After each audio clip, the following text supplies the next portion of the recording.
um dos temas que tem suscitado a atenção da opinião pública está relacionada com a constituição ou criação de um fundo soberano em Moçambique, na perspectiva de garantir melhor a gestão dos recursos e também a transparência dos recursos financeiros provenientes de recursos naturais não renováveis em Moçambique.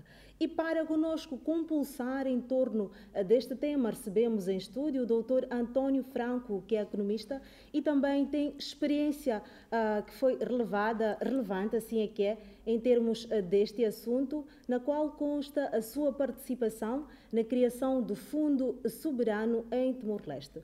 Boa noite, Dr. Franco, bem-vindo ao Semanário Econômico. Muito obrigado, é um prazer.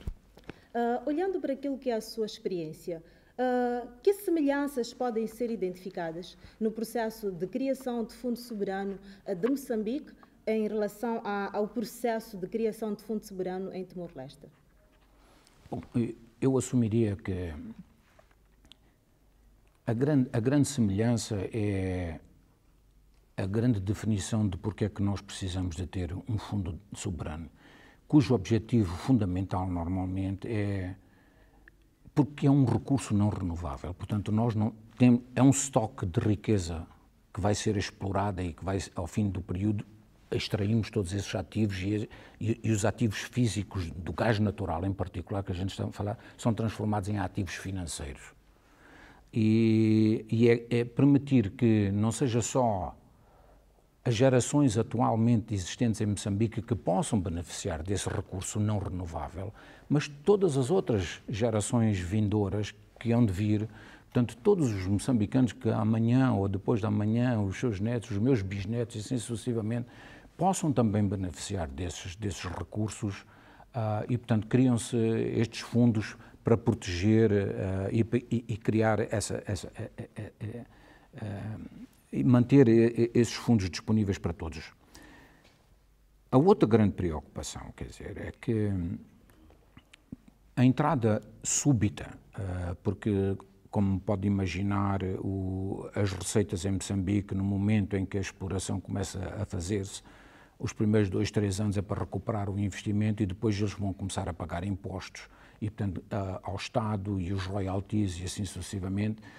E antes de finais desta década, se tudo correr como está programado, ou está esperado neste momento, nós podemos ter receitas iguais àquilo que é o orçamento total hoje em Moçambique. Portanto, o orçamento hoje deve andar nos 4,5 bilhões de dólares. Se em 2029, 2030 nós tivermos uma receita desse montante, isso significa que o orçamento em finais do ano 2030 pode eventualmente ser o dobro. Não sei, tudo depende do que é que vai acontecer, mas tem esse potencial. E a questão que existe muitas das vezes é: será que nós temos as capacidades institucionais para que esse dinheiro seja transformado em resultados? Esse é o grande dilema. E as nossas instituições não estão ainda preparadas para isso e, portanto, é preciso ganhar tempo para fazer essa reforma institucional, para garantir que essas capacidades sejam existentes e, portanto, depois vão-se utilizando o fundo. Trazendo a moeda para dentro, tem um grande potencial, neste caso, de fazer uma apreciação real da moeda. Portanto, e vamos criar problemas muito sérios àquilo que é tudo que seja produção, que esteja a competir com exportações e importações internacionais, tem um grande perigo de poder desaparecer se a taxa de câmbio apreciar muito rapidamente.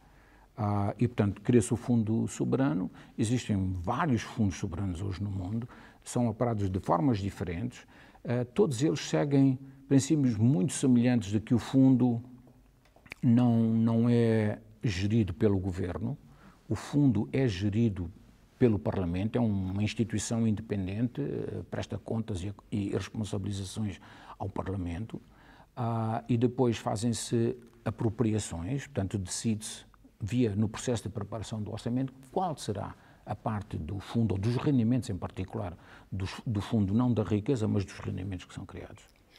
Em março de 2019, o Presidente da República, Filipe Nyusi, despoletou esta necessidade da criação de fundo soberano no país. Olhando para a atual conjuntura económica de Moçambique, que problemas pontuais a criação de fundo soberano poderá resolver?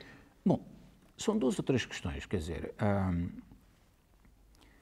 hoje em Moçambique nenhum de nós tem dúvidas que nós temos procuras, preocupações, necessidades genuínas onde precisamos de gastar dinheiro. Um pequenino exemplo, nós hoje temos em prática todas as crianças no grupo etário a partir dos 6, 7 anos entram no ensino primário. Mas eles acabam por ficar 3 horas e meia na escola, porque a forma de nós fazermos foi aumentar o número de turnos, o número de grupos de crianças, 3 grupos em particular, 3 turnos, para podermos dar resposta a essa necessidade de metermos todas as crianças que chegam aos 6, 7 anos que possam entrar na primeira classe. E a nossa preocupação agora é como melhorar a qualidade dessa educação. Melhorar a qualidade dessa educação significa que as crianças têm que passar a ficar 6 a 7 horas na escola. Se eles ficam 6 a 7 horas, eu já não posso ter o terceiro turno, já só posso ter 2 turnos. 6 horas de manhã, 6 horas da tarde, ou 7 horas de manhã, 7 horas da tarde. Isto significa que nós para começarmos a melhorar a qualidade, nós temos necessidades muito concretas de aumentar o número de escolas, salas de aulas, número de professores, etc., etc., para podermos trazer os nossos alunos para as escolas durante 6 horas ou 7. Portanto, e na saúde é a mesma coisa, nós temos programas de vacinação, programas de proteção às mulheres grávidas, o problema do HIV não há, precisamos de mais estradas, portanto eu acho que não há questão, não se questiona que nós temos necessidades urgentes e honestas, verdadeiras. O problema está em que o problema não é só deitar o dinheiro dentro dos ministérios, porque aquilo que vai acontecer hoje a eficiência dos nossos ministérios é muito baixa, ok?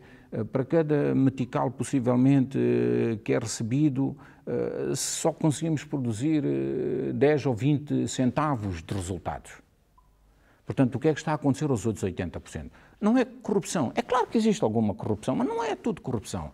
É o problema da qualidade dos nossos próprios planos. Será que todas as ações que nós temos na área, em particular do investimento e na área da despesa corrente, elas concorrem para o mesmo objetivo?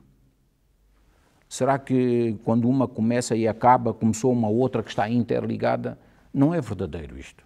E, portanto, a nossa eficiência é muito fraca.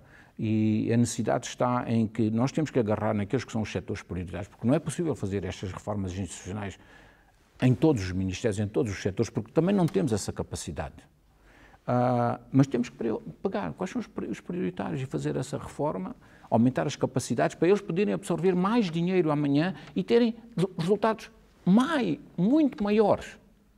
Porque senão aquilo que vai acontecer, vamos supor, se nós tivermos 100 bilhões de dólares de receitas totais, que é muito mais, ok? Do gás, durante o tempo em que o gás existir, no mínimo a nossa economia teria que crescer esses 100 bilhões mais 2 ou 3%, que seria uma taxa de juros que isso deveria de gerar. Se nós não conseguirmos fazer isso, porque entretanto nós vamos começar a gastar à velocidade dos recursos, quando acabarem os recursos caem, mas a economia não cresceu. O restante da economia renovável, que é aquela que nós temos aqui, não cresceu o suficiente para absorver aquilo e a economia tem que colapsar. Eu conheço vários casos neste mundo. Não quero estar a dar exemplos, mas houve um caso muito particular que eu estive envolvido quando estava a trabalhar na Ásia, com o Banco Mundial, e de repente o recurso renovável terminou e o orçamento caiu em 2/3, porque se não se tinha criado um fundo soberano, não se tinha criado esse problema do aumento da eficiência e o problema, em particular, da diversificação que tem que existir dentro da economia, para ela crescer e poder substituir os recursos não renováveis. Um dos grandes receios dos países em que existe esta exploração dos recursos não renováveis é a maldição dos recursos. Seria então a criação do Fundo Soberano uma fórmula resolvente ou então uma vacina que precisamos tomar para evitar o Dutch disease? O Dutch e a maldição, sem dúvida nenhuma. porque a maldição de recursos é nós chegarmos ao fim desses recursos não renováveis, consumimos aquela riqueza toda, que já foi transformada em riqueza financeira, e entretanto o país nada aconteceu. Existem mais algumas estradas, existe alguma coisa mais que foi feita na educação, mas não criou o suficiente de economia para repor ou substituir aquilo que era a riqueza dos fundos não renováveis. E esse é o problema da maldição. E, portanto, o fundo, pelo aquilo que eu conheço hoje como economista, o fundo é, sem dúvida nenhuma, o melhor instrumento que até hoje nós descobrimos. Amanhã, possivelmente, podemos descobrir outras coisas, porque a gente está sempre a descobrir coisas novas. Agora temos que resolver o problema do coronavírus, do vírus da corona, que ontem não existia. Portanto, o mundo é assim, não é? Tem estas coisas. E hoje é, sem dúvida nenhuma, o melhor instrumento. Nem todos os fundos soberanos têm o mesmo objetivo. Não é importante nós termos o fundo soberano e mostrar às pessoas que temos 30 ou 40 bilhões, ou 100 ou 200 bilhões lá fora, quando nada está a acontecer dentro do país. Está a perceber? Portanto, isso é perigoso. Portanto, são coisas concertadas umas com as outras, são coisas que estão ligadas. Nós temos um fundo soberano, estamos a fazer uma reforma da administração pública para que não exista tal de maldição de recursos. Estamos a fazer a reforma da administração pública, estamos a melhorar a eficiência do Estado, estamos a ter crianças mais horas na escola e assim sucessivamente. Temos que ter mais resultados, maior eficiência e as pessoas começarem a ver, ok, afinal de contas o dinheiro está-nos a chegar. Por melhores estradas, melhores escolas, melhor educação dos nossos filhos, dos nossos netos, dos nossos bisnetos. Olhando para estes aspectos ora mencionados e que um dos principais desafios é o alcance dos objetivos para os quais o Fundo Soberano está a ser desenhado, que estratégias podem ser levadas a cabo para garantir a eficácia deste processo? Pronto, desde que exista um entendimento claro e que as pessoas percebam porque é que é preciso o Fundo Soberano. Porque o cidadão, em geral, tem que entender, ok, eu preciso disso para proteger-me a mim, aos meus filhos, meus netos e assim sucessivamente. E o objetivo é transformar esta economia, porque eu tenho que transformar aquela riqueza em mais economia real na nossa economia. Eu preciso de tempo. Se eu vou fazer à velocidade da geração dos recursos financeiros por exploração dos recursos físicos, eu não tenho tempo suficiente para me ajustar, para poder absorver e ter resultados palpáveis, definitivos. E, entretanto, aquilo acaba e eu não tive velocidade suficiente e depois aí há tal problema. Aí há o problema, grande probabilidade da apreciação da moeda externa, grande probabilidade de a corrupção também crescer muito mais rapidamente, a eficiência do Estado, como é fraca, ainda vai ser cada vez mais fraca e podem-se acontecer coisas como... Eu trabalho com muitos países e um dos países que eu tenho trabalhado, eles construíram, nas cidades era preciso habitação. Então lançaram um processo, construíram 20 mil apartamentos, portanto é uma cidade muito maior que a Vila Olímpica que nós temos aqui, mas é um estilo de uma Vila Olímpica multiplicada por várias vezes. Aquele projeto custou não sei quantos bilhões de dólares e depois só 400 ou 500 apartamentos é que foram vendidos. Porquê? Porque as pessoas, entretanto, o cidadão nacional não teve o impacto que deveria ter tido no aumento do seu rendimento individual e familiar para poder adquirir aquele projeto. Portanto, as coisas não têm sequência, as coisas não estão integradas, não existe uma linha única de desenvolvimento que estamos todos a correr para o mesmo objetivo. Portanto, e gastámos o dinheiro porque tínhamos que gastar o dinheiro, porque o dinheiro está a vir, então eu construo aquelas casas todas e fica ali. Está a perceber? Portanto, é preciso... Nós precisamos de todas essas coisas, mas temos que garantir que o crescimento dos rendimentos anuais e a prestação dos serviços públicos cresce à velocidade que estimula todos, uns estimulam os outros. Não podem estar dissociadas, têm que estar associadas, têm que estar conjugadas para o mesmo objetivo. E esse é o grande problema que nós temos hoje. E sem o Fundo Soberano, nós vamos entrar em várias experiências que existem por esse mundo em que vocês conhecem muito bem, eu não vou dar nomes de países, nossos amigos, irmãos, que estão a colapsar. E vocês podem imaginar o que é um orçamento, de repente, de ser o equivalente a 100 bilhões de dólares anual e passar para 20. O que é que vão fazer? Vão despedir os funcionários públicos? Vão parar os hospitais? Porque depois é o problema da despesa corrente, porque entretanto já recortou uma data de gente. O investimento é possível parar, mas a manutenção daquele investimento e o uso, a operação de todo aquele investimento que foi feito, em escolas, blá, blá, blá, tem custos correntes. E como é que a gente vai fazer ajustar o orçamento de 100 para 20? Portanto, essa que é a maldição dos recursos. E, portanto, eu não gosto de falar muito no negativo, eu gosto de falar no positivo. Portanto, vamos criar um fundo soberano, vamos criar um sistema para reformarmos as instituições-chave no país, vamos fazer o fundo soberano para nos permitir que a gente faça essa transformação, para nos permitir que não só nós hoje usamos, as gerações que aqui estão, mas também as gerações que hão de vir amanhã, porque o mundo continua. Moçambique hoje é Moçambique, mas daqui a 200 anos é Moçambique com os nossos descendentes. E eles precisam desses mesmos recursos para estimular esse crescimento. Pronto. Já mesmo a terminar, que ações concretas podem ser levadas a cabo com vista a garantir o êxito da funcionalidade do Fundo Soberano? Pronto, era aquilo que eu tinha referido, quer dizer, primeiro que tudo é preciso as pessoas perceberem o que é o Fundo Soberano, não ser só conversas de António Franco com a Cátia ou de outras pessoas em grupos muito restritos de pessoas que eventualmente possam ter uma sensibilidade para isso. E como fazer chegar esta mensagem? Bom, existem muitas organizações da sociedade civil, pode-se fazer mesas redondas nas províncias, nos distritos, dependendo também do cidadão, não é preciso estar a falar em termos técnicos, mas mais o porquê. E porquê é que eu tenho que reformar o aparelho de Estado? E porquê é que o aparelho de Estado demora tempo a reformar?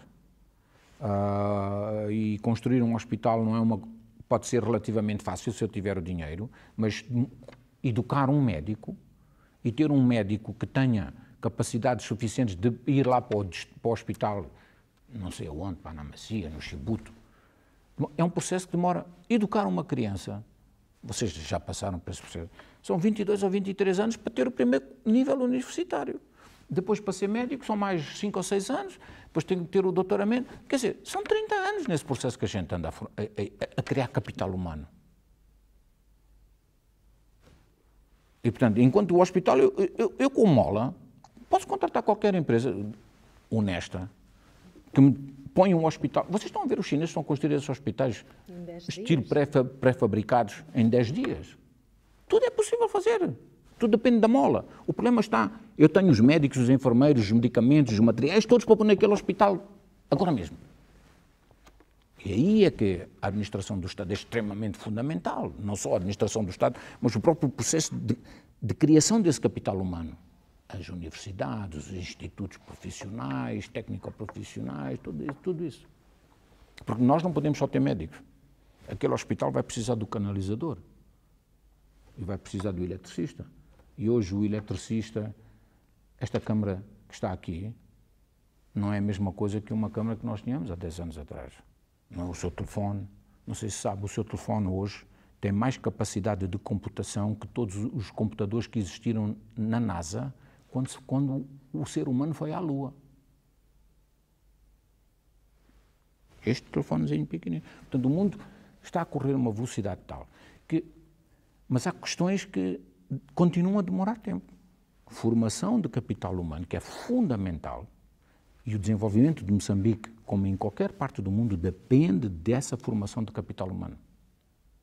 A infraestrutura e as outras coisas ajudam, mas o capital humano, as pessoas que têm a engenharia para a transformação, para fazer pesquisa científica e descobrir novas coisas e ajustar o nosso desenvolvimento, porque todos nós somos diferentes.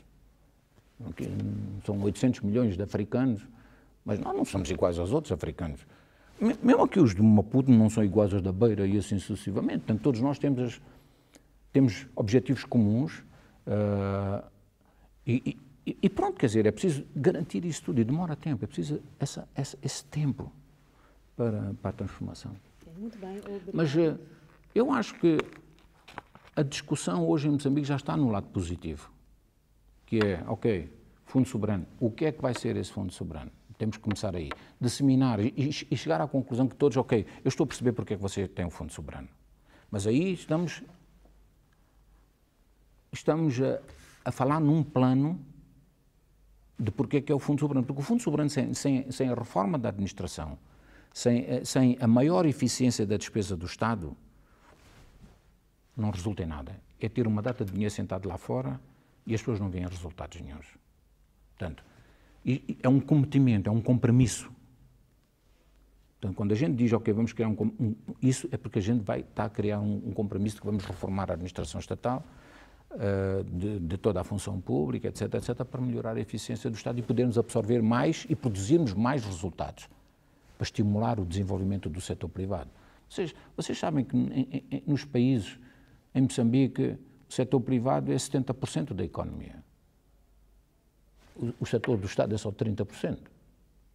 Portanto, esses 30% têm que estimular o crescimento dos outros 70%. Via capital humano, estradas, infraestrutura, energia, água, a lei e ordem, aeroportos, essas coisas todas. Fica então um grande desafio de garantir que a transparência, a integridade e a independência façam parte deste processo de criação do Fundo Soberano e que realmente todos os objetivos preconizados sejam alcançados. Dr. António Franco, muito obrigada por partilhar connosco as suas experiências. Esperamos tê-lo cá em outras ocasiões. Muito obrigado, é um prazer, é um grande prazer.